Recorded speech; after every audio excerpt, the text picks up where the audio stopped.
పెద్ద పెద్ద సిటీస్ సంబంధించి ఏది ఎక్కువ పాపులర్ సిటీ అనే దాని మీద global criteria, population density, standards, geospatial data ఇవన్నీ తీసుకుని చూస్తే కనుక జకార్తా మోస్ట్ పాపులర్ సిటీ అయిందనమాట. దాంతోపాటు ప్రపంచవ్యాప్తంగా ఐక్యరాజ్య సమితి ఇచ్చిన డేటా ప్రకారం top 10 mega cities, mega city అంటే 1,00,00,000 మంది జనాభా దాటితే ఆ సిటీని మెగా సిటీ అంటారు. ప్రపంచవ్యాప్తంగా టాప్ 10 మెగా సిటీస్లో 9 సిటీస్ ఆసియాలోనే ఉన్నాయన్నమాట. అదేవిధంగా గ్లోబల్ పాపులేషన్, ప్రపంచ జనాభాలో ప్రస్తుతం యాజ్ ఆన్ డేట్ 50% అర్బన్ ఏరియాస్లో ఉన్నారంట. అదే 1950లో అయితే కేవలం ప్రపంచ జనాభాలో 20% మాత్రమే పట్టణాలు, అర్బన్ ఏరియాస్లో ఉండేవాళ్ళు. కానీ ఇప్పుడు అలా కాదు, ఇప్పుడు 50% అర్బన్ ఏరియాస్లో ఉన్నారనమాట.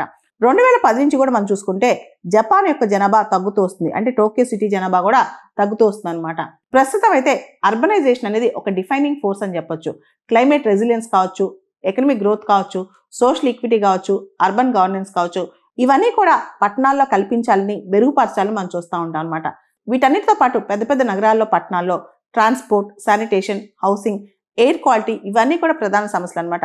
ఇవన్నీ దృష్టిలో పెట్టుకుని అర్బనైజేషన్తో ముందుకెళ్లాలని చెప్పి కూడా యుఎన్ రిపోర్ట్ చెప్తుంది.